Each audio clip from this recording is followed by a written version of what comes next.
Hello everyone, this is Vivek and welcome back to temperament of traders. देखते हैं आज के मेजर ट्रेड्स क्या रहे और उसके पीछे का लॉजिक क्या था। सो फ्राइडे के दिन मैंने वीडियो नहीं अपलोड कर पाया था, तो देखते हैं फ्राइडे का जो ट्रेड था उसका एनालिसिस पहले करते हैं। सो आप देखेंगे कि मार्केट 2 दिन से बायर्स उसको स्ट्रेच करके 53,000 के ऊपर होल्ड कर रहे थे और फ्राइडे के दिन जैसे ही एक बड़ा गैप डाउन ओपन हुआ मार्केट, यहाँ पे पैनिक क्रिएट हुआ और जो बायर्स थे यहाँ पे उनको अपना एसएल लेना पड़ा, जिसके वजह से मार्केट फर्दर स्ट्रेच हुआ उसी डायरेक्शन में। सो आप देखेंगे कि कई बार प्रॉफिट बुकिंग आपको जो लगता है इमीडिएटली आ जाएगी, या फिर कई लोग ऐसा होता है कि किसी पर्टिकुलर सपोर्ट से अगर वो इमीडिएटली कॉल ले लेते हैं ये सोच के कि अब तो मार्केट इतना स्ट्रेच हो गया, अब प्रॉफिट बुकिंग आ जाएगा। ये गलती कभी नहीं करना चाहिए जब भी बड़ा गैप अप या फिर बड़ा गैप डाउन ओपन हो, खासकर जब मार्केट एक साइडवेज रेंज में धीरे धीरे चल रहा हो, तो ये गलती नहीं करनी चाहिए, क्योंकि आप देखेंगे कि आपको नहीं पता है कि मार्केट में प्रॉफिट बुकिंग कहाँ से आएगी। हो सकता है कि मार्केट में और लोगों का एसएल अभी बचा हो और वो कटने की वजह से मार्केट फर्दर उस डायरेक्शन में स्ट्रेच हो जाए। जैसे सपोज मार्केट यहाँ पे स्ट्रेच होने का आप रीजन भी सोच सकते हैं कि जो प्रीवियस डे लास्ट आवर में जो बाइंग आया था, यहाँ पे कोई सेलिंग नहीं आया था। अगर लास्ट आवर में अगर कोई स्ट्रॉन्ग सेलिंग आया रहता और उसके बाद अगर गैप डाउन खुला रहता, देन हो सकता था कि एक इमीडिएट प्रॉफिट बुकिंग आता।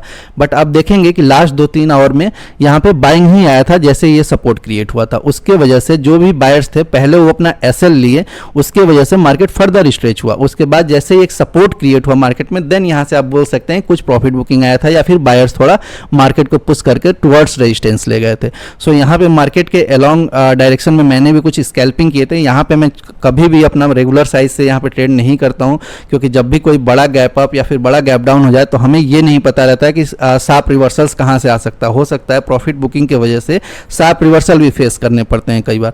तो इस चीज़ को अवॉइड करने के लिए हमेशा जब बड़ा गैप अप या फिर बड़ा गैप डाउन हो जाए तो हमेशा उस दिन आप अपना पोजीशन साइजिंग रेगुलर से कम ही रखिए। देन आपको कई बार ऐसा लॉसेस नहीं लेना पड़ेगा जो कि रिवर्सल्स में आ जाते हैं। तो आप देखेंगे कि यहाँ पे जैसे ही एक मार्केट में सपोर्ट क्रिएट किया और फिर 52,500 के लेवल पे यहाँ काट रहा था, यहाँ मैंने कॉल साइड भी एक एंट्री लिया था और एक अच्छा प्रॉफिट मिला, बट वो प्रीमियम फिर यहाँ पे फॉलोअप नहीं दिया, जिसकी वजह से मैं बुक कर लिया था। उसके बाद से मार्केट साइडवेज रहा और उसके बाद से मैंने यहाँ पे कोई ट्रेड नहीं लिया, फिर मैं चला भी गया था मार्केट में लास्ट आवर में। तो ये एक लास्ट में मोमेंटम आया भी था, लेकिन वो कंटिन्यू नहीं हुआ यहाँ पे, क्योंकि टाइम भी नहीं था मार्केट के पास और फिर इस रेजिस्टेंस के पास मार्केट यहाँ हॉल्ट कर गया।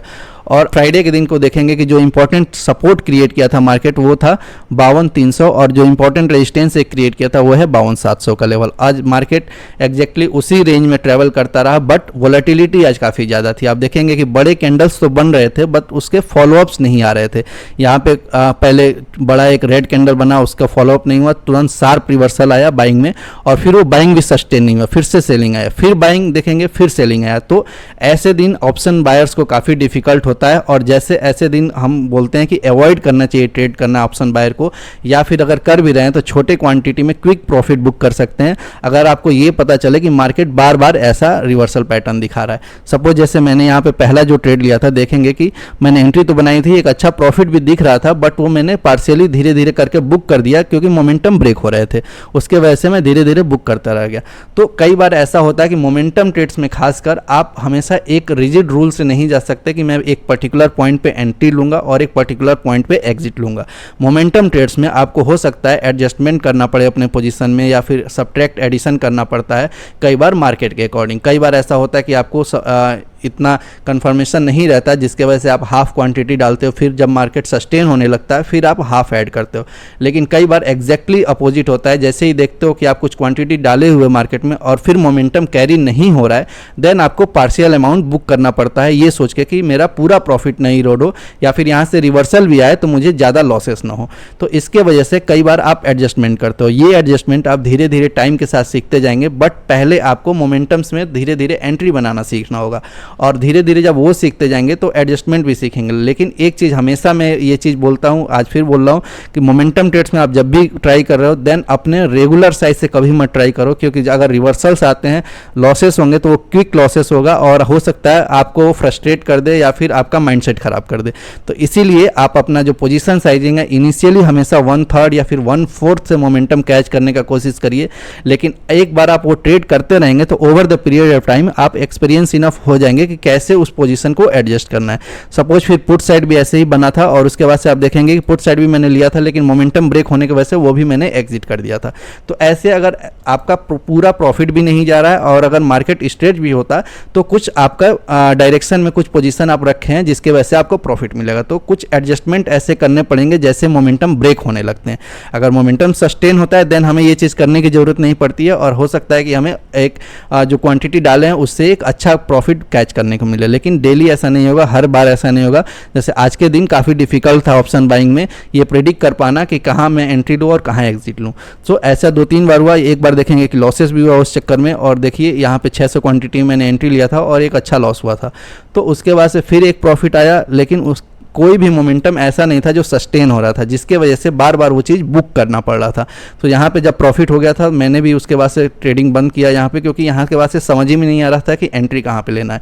क्योंकि प्रीमियम में जैसे ही ऐसा बिहेवियर मार्केट दिखाने लगे देन हमें मार्केट से लड़ना नहीं है, हमें ये चीज़ फॉलो करना है कि ठीक है मार्केट आज ऐसा ही कर रहा है, हमें उसका रेस्पेक्ट करना है और उसको एक्सेप्ट कर लेना है। ये नहीं करना है कि हमें लड़ना है मार्केट से कि फिर यहाँ पे कैंडल अच्छा बनाया फिर मैं क्यों नहीं एंट्री लेके यहाँ पे चला जाएगा, फिर यहाँ पे बन रहा है यहाँ एंट्री ले रहा हूँ। अगर आपको दिन भर में ये चीज़ दिख रहा है कि बार बार रिवर्सल्स आ रहे हैं देन आपको वो चीज़ समझना होगा। और आप हमेशा मैं बोलता हूँ कि जैसे ही छोटे सपोर्ट रेजिस्टेंस अगर ऐसे एक्ट कर रहे हैं कि वहाँ नहीं समझ में आ रहा है तो हमेशा आप बड़े सपोर्ट रेजिस्टेंस पे जाइए। जैसे बड़ा रेजिस्टेंस क्या था, ये था, और बड़ा जो सपोर्ट था नीचे का लेवल था। अगर ये लेवल ब्रेक हो देन हम वहाँ पे रिस्क ले सकते हैं, बट इस लेवल में अब जो एक लोकल सपोर्ट बना हुआ है या रेजिस्टेंस बना हुआ है उस पर हम बार बार एंट्री करके लॉसेस नहीं करेंगे। ये चीज़ हमेशा ध्यान रखना है मोमेंटम ट्रेड्स में, और मार्केट को हमेशा देखना है कि मार्केट कैसे बिहेव कर रहा है। सपोज अगर इधर फॉलोअप्स आए रहते देन हो सकता था कि हम यहाँ पे एंट्री लेते और एक फॉलोअप कैंडल में कुछ प्रॉफिट होता, बट वो चीज़ मैं सुबह से ही देख रहा हूँ कि बार बार रिवर्सल्स हो रहे हैं अच्छे प्रॉफिट अच्छे कैंडल के बाद, देन यहाँ पे वो चीज़ करने की जरूरत नहीं है। आप हमेशा डायनेमिक माइंडसेट रखिए, मार्केट जैसा बिहेव कर रहा है आप उसको रेस्पेक्ट करिए, उसको एक्सेप्ट भी करिए, देन आपका प्रॉफिट बना रहेगा।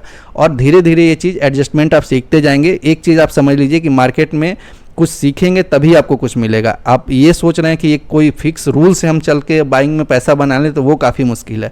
आपको ये एडजस्टमेंट हो सकता है अभी डिफ़िकल्ट लगता हो या फिर ऐसा लगता हो कि ये कोई लॉजिकल कैसे पता चलेगा कि हमें कहाँ बुक करना है। आप बिलीव करिए ये टाइम के साथ आप खुद ही धीरे धीरे सीख जाओगे कि कैसे आपको एडजस्ट करना है और कैसे ऐसे पोजीशंस में भी थोड़े थोड़े प्रॉफिट ही लेना है, लॉसेस नहीं लेने हैं। तो ये over the period of time ही आप सीखोगे, एक दिन में ये नहीं सीखोगे। इंपॉर्टेंट ये है कि इस केस में आप मार्केट को फॉलो कर रहे हो, प्रेडिक्ट नहीं कर रहे हो। और जब मार्केट को आप फॉलो करते हो देन आपके सही होने के चांसेस ज़्यादा होते हैं। हो सकता है किसी पर्टिकुलर दिन जैसे आज का दिन रिवर्सल ज़्यादा था तो आपके लॉसेस हो जाए, लेकिन जब भी आप मार्केट को प्रेडिक्ट करने के बजाय फॉलो करोगे देन आपके हो सकता है प्रॉफिट्स अच्छे बनते जाएंगे। लेकिन आप हमेशा प्रेडिक्ट करने के पीछे भागते हो, कोई ऐसा इंडिकेटर, कोई ऐसा टाइम बेस्ड स्ट्रेटजी जहाँ से हम एंट्री लेके प्रॉफिट कमा लें, देन इसी वजह से आपके लॉसेस ज़्यादा होते हैं। आप मार्केट को अगर फॉलो ज़्यादा करेंगे और प्रेडिक्ट कम करेंगे देन आपका हो सकता है कि ईयरली या फिर मंथली फिर प्रॉफिट भी जनरेट होगा। लेकिन उस चीज़ पे आप फोकस करिए, सिंपल रखिए, अपना सपोर्ट रेजिस्टेंस ड्रॉ रखिए और उसी अकॉर्डिंग एक्ट करिए। ये चीज़ मैंने पहले भी मेंशन किया हुआ है कि जब भी कोई इंपॉर्टेंट छोटा सा एक लेवल रहता है और उसके 200-300 पॉइंट ऊपर अगर सपोर्ट रेजिस्टेंस रहता है देन हमें उस दिन अलर्ट रहना चाहिए कि मार्केट हो सकता है कि साइडवेज रहे। जैसे एक दिन ऑलरेडी हो चुका है कि 53,000 से 200 पॉइंट ऊपर और 200 पॉइंट नीचे एक सपोर्ट रेजिस्टेंस क्रिएट हुआ था, और मैंने आपको अलर्ट भी किया था कि जब तक मार्केट इस रेंज में रहेगा हो सकता है कि आपको सेलर्स टहलाते रहे। एग्जैक्टली आज भी यही लेवल था, 52,500 के लेवल बीच में था और उससे 200 पॉइंट ऊपर रेजिस्टेंस था और 200 पॉइंट नीचे सपोर्ट था। जो लो वीक्स में कई बार ऐसा होगा कि ऐसे अगर लेवल्स में मार्केट अगर ट्रेवल करता है तो आप मान के चलिए कि साइडवेज ज़्यादा रहने के चांसेस हैं। तो आप अकॉर्डिंगली ही एक्ट करिए और थोड़ा कंफर्मेशन में ट्रेड लिया करिए, प्रेडिक्शन में ट्रेड मत लिया करिए। जब ये चीज़ करेंगे तो आपके ज़्यादातर दिन ग्रीन में क्लोज होंगे या फिर ऐसे साइडवेज मार्केट में भी आपके लॉसेस छोटे होंगे। सो आई होप ये वीडियो आपको इन्फॉर्मेटिव लगा होगा, और वीडियो अच्छा लगा तो please like the video, channel पर नए हैं तो please subscribe the channel. Thank you.